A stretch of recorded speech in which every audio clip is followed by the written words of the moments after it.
Now these days, Huawei might be best known for its shiny premium flagship smartphones, as well as of course enraging Trump and his Washington cronies, but the Chinese giant still has a hand in the mid-range mobile market, and this is one of its latest, the Huawei Nova 5T. This sleek wee beastie costs just 350 quid SIM-free here in Blighty, and it serves up some tasty tech for that price, including a quad lens rear camera and similar specs to the brilliant Huawei P30 flagship from 2019. So far, so very bloody good, but is the Huawei Nova 5T actually worth your cash? Well, I've been using it as my full-time personal smartphone for 1 week now, and here is my in-depth review. And for more on the latest and greatest tech, please do subscribe and ding that notifications bell. Cheers! Now first up, I do really like the look and feel of Huawei's mid-ranger, although my review model is sadly the boring black version. Thankfully you can also grab the Nova 5T in the rather snazzily titled Crush Blue or Midsummer Purple hues, complete with a multi-layered 3D effect no less, and I'd recommend going for those if you prefer something a bit more vibrant and eye-catching. All the same, this goth-friendly model looks very smart indeed.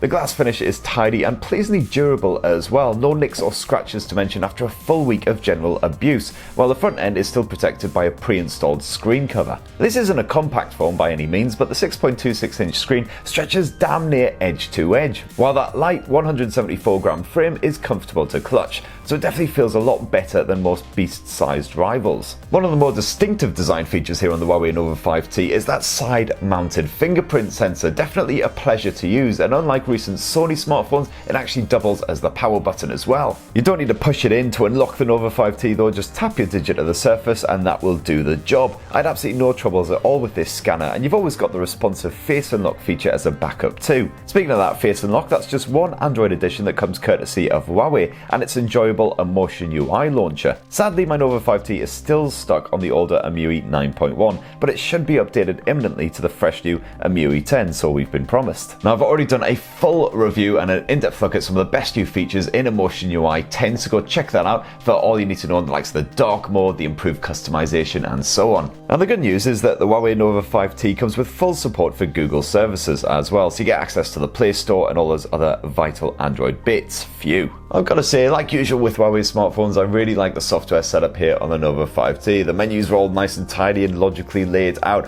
All the stuff you'd expect to see in there, like the apps tray, are still there. They haven't been culled like they have on the likes of the MIUI. And you got some great bonus bits like the one-handed mode, which just really help out with the everyday use. Now moving on to the hardware, and the Nova's 6.26-inch IPS screen is just as lovable as the Huawei P30's gorgeous display. The Full HD Plus resolution means everything looks pin sharp, and those colours really do pop on the default vivid mode. You can take the edge off a bit by dropping to the natural version instead, but this vibrant output is well suited to the colourful UI. And of course the one screen feature that might slightly irk some people is that pinhole selfie cam, which blots out one corner of the display. I've got to say, I never personally found myself bothered at all by that little pinhole notchy thing. It's tucked away right in the far corner, so even when I was watching a bit of Netflix, browsing the web, doing whatever, never intruded on what I was doing. And if it does bother you, no worries. All you got to do is dive into the display settings, go to the notch section, and then tap this little thing here, and then boom, it's hidden from view. Hooray. Oh, of course, if its very presence there still bothers you even when you can't actually see the thing,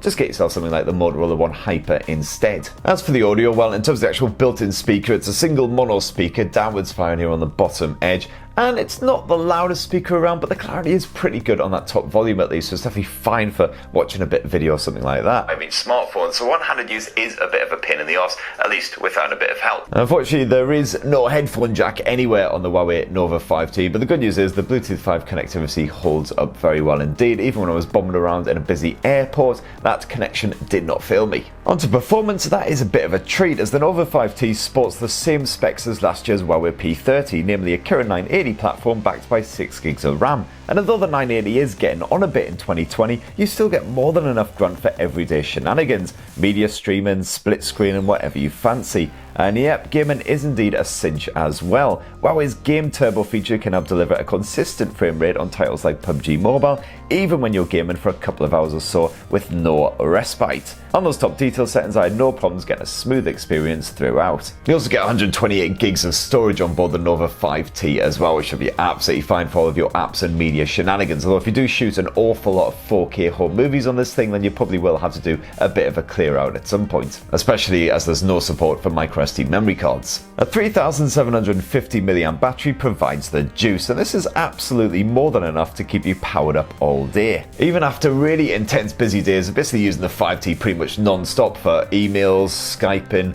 streaming media, watching a bit of video, camera use, all that kind of shenanigans, I still rarely made it to bed with less than 15% battery remaining, and at no point was I concerned about it actually dying before the end of the day. Plug the Nova 5T in via Type-C USB and you'll get roughly a half charge in about 30 minutes, which is pretty good, although it still takes well over an hour to get a full charge. Pretty standard for this price point, just like the lack of wireless charging support. Now, Huawei usually manages to stuff loads of camera lenses on its smartphones, and the Nova 5T is definitely no different. You get 5 in all, including a quad lens rear setup and of course that lovable pinhole cam up front. On the back end you get a 48 megapixel primary lens plus ultra wide and macro lenses and a depth sensor for your portrait shots. Now, by default, you shoot photos at 12 megapixel with pixel binning to brighten up your shots, and this does an admirable job in almost any conditions. Even photos shot in testing scenarios against bright skies or in hazily lit indoor environments usually emerge with a natural colour reproduction and a respectable level of detail. Those HDR situations rarely result in an overexposed picture, which is pleasing to see.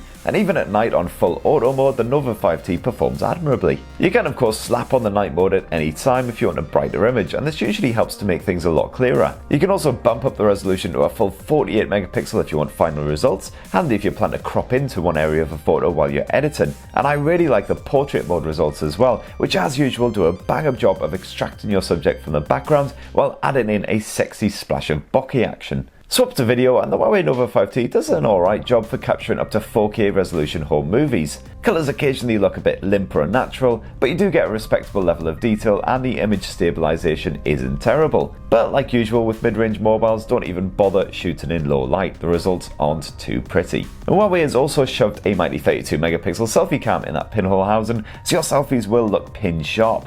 Even when shooting against bright skies, it does a great job, complete with a bit of portrait smarts on demand. And that right there is what I think of the Huawei Nova 5T after using it as my full-time personal smartphone for a week now. As you can see, for that £350 price point, there are very few flaws to really pick out. It's a solid mid-range mobile, stands tall against the competition like the Oppo Reno 2Z, Motorola's new One Hyper, and all those shenanigans. So are you tempted by the Huawei Nova 5T? It'd be great to hear your thoughts in the comments down below. Please do plug, subscribe and ding that notifications bell for more on the latest and greatest tech. And stay tuned for a whole buttload more reviews, including the Samsung Galaxy A51. Of course, MWC is just around the corner. So have yourselves a lovely week, people. Cheers. Love you.